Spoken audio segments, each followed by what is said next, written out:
Right, now we are joined on the programme by Professor Kevin Curran, who is Professor of Cybersecurity at Ulster University. Hiya, Professor, how are you? Fine, Greg. Fine, you don't sound too sure, Kevin. Is everything okay? You know you can talk to me. I'm your friend. I do indeed. How are you finding, I presume a lot of what you do, you can do remotely or you can do at home, or maybe you were already, or how is this lockdown situation affecting you, if at all? Not prying into your personal life, but, generally. No, I understand. So I'm just as productive during this because most of what I do is all virtual, and of course I've been conferencing and I email and I get actually more done because I don't have to commute. Yeah, okay, good. Right now, I fancied myself, to be honest with you, as being reasonably tech savvy, and I thought I knew what was what in terms of apps and what people were using. And I'll be completely honest with you, certainly in terms of, regular folk, not business, I don't think I'd actually heard of Zoom up until the last week or two. Has this just exploded for sort of regular users? I think it's been around a long time for those in business. It has. It's something I've been using for a number of years. I mean, in some ways, there is no dominant app, although Zoom has become really popular now. It's increased 1,000 times, actually. But, no, we've been using this for some time with different companies I work with. Generally, I use Skype or Microsoft Teams, but Zoom is also a popular one where, I've been using for some time. And, again, it's free for up to 40-minute calls and up to 100 users, really. So, I mean, they do make their money. I mean, the owner has made billions, again, because they do have corporate accounts, really, where people have to pay per user, and that's not cheap, actually. And the one thing I found about it is the invite system and arranging meeting systems, to me, for regular residential users, I can't remember. What is the term? Not business users. What's the opposite of business users? People like me, just regular people using it at home. The invite system and arranging it seems quite complicated to me. I haven't looked greatly into it. Is it, or am I just missing something here? No, a lot of them are, really, because especially when you're trying to add up group chats as well. I mean, that's why most Skype meetings, the first 20 minutes are spent trying to get everyone connected and get microphones working. Can you hear me? Yeah, exactly. And it's usually the same again. But there is, it's easier when you're talking to one person, like FaceTime, of course. So you just FaceTime, you click the person you contact, and either they answer or they don't answer, and that's it. But when it comes to your desktop clients on Windows or a MacBook, really, they can be more complicated when you're trying to add a group chat, really. Yeah, now, I suppose people want the video side of it because they want to sit, have a cup of tea or whatever they might be having, and get that sense of, whilst we're apart, we're together. So Zoom is cross-platform, and I think that maybe points to its success, is that you can be on your phone, Android or Apple, I believe, also desktop, Windows and Mac. So that cross-platform element to it, whereas WhatsApp I don't think you can do. Well, I know you can't do sort of video calls on a laptop unless you put on an Android emulator or something, if you're going to go down that road. But is that why then we're hearing Zoom, because of its sort of cross-platform compatibility? Is that why it's sort of picking up some popularity? It is. I mean, because Skype is buggy at the best of times. It really is. Even though Skype is kind of it's owned by Microsoft and it comes default on Windows platforms now. But Zoom is actually good. You can get up to your 40 windows, with your people on screen, and it really does. It's always a better quality, I find, whenever I'm in a Zoom meeting. I very seldom drop out.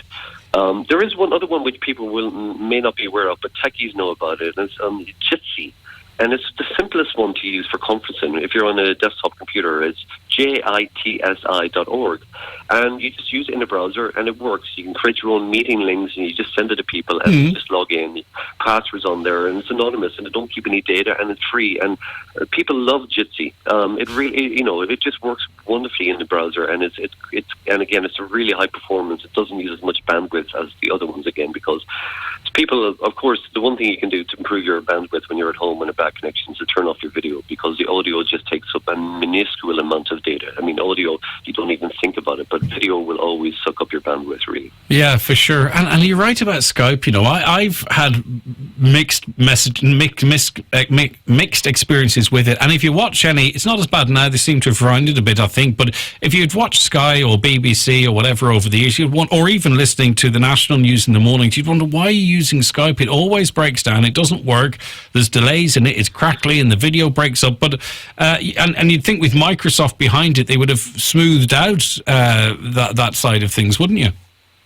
You would, yeah. I mean, definitely. For many years, it's kind of the default application we would use at work is Skype.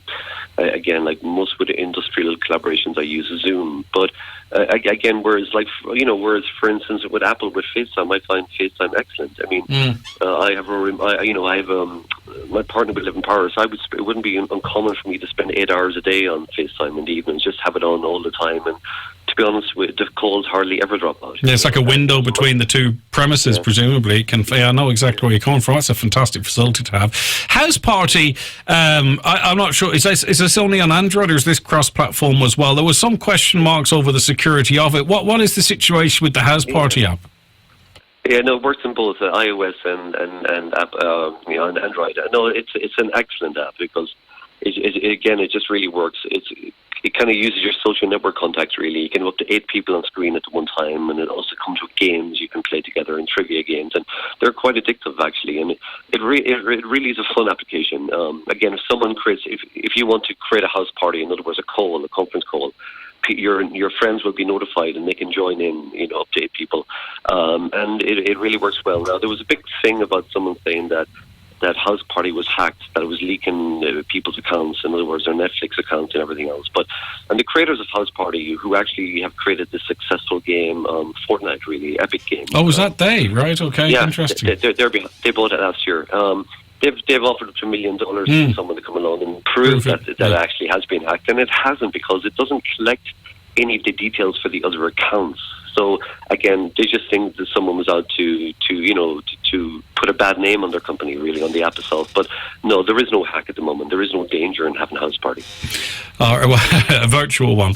The good old landline's still there too. Pick it up. I remember there was an older lady I know, and she was trying to ring her daughter. She was ringing her daughter. They both lived in Ballyshannon, and she happened to misdial one code and ended up chatting to a gentleman in Lifford, I believe it was, and they were on the phone for an hour and a half just having a nice chat by pure accident. That's by the by, but the phone is still there to pick up and have a call for those who still have a landline in the house. It is indeed, and to be honest, again, the one thing the dominant app at the moment is House Party and Zoom on the Apple Play Store and Google Android Play. Again, so we will see, life has changed, for the foreseeable future again, that we will see a lot more virtual work and a lot more remote working.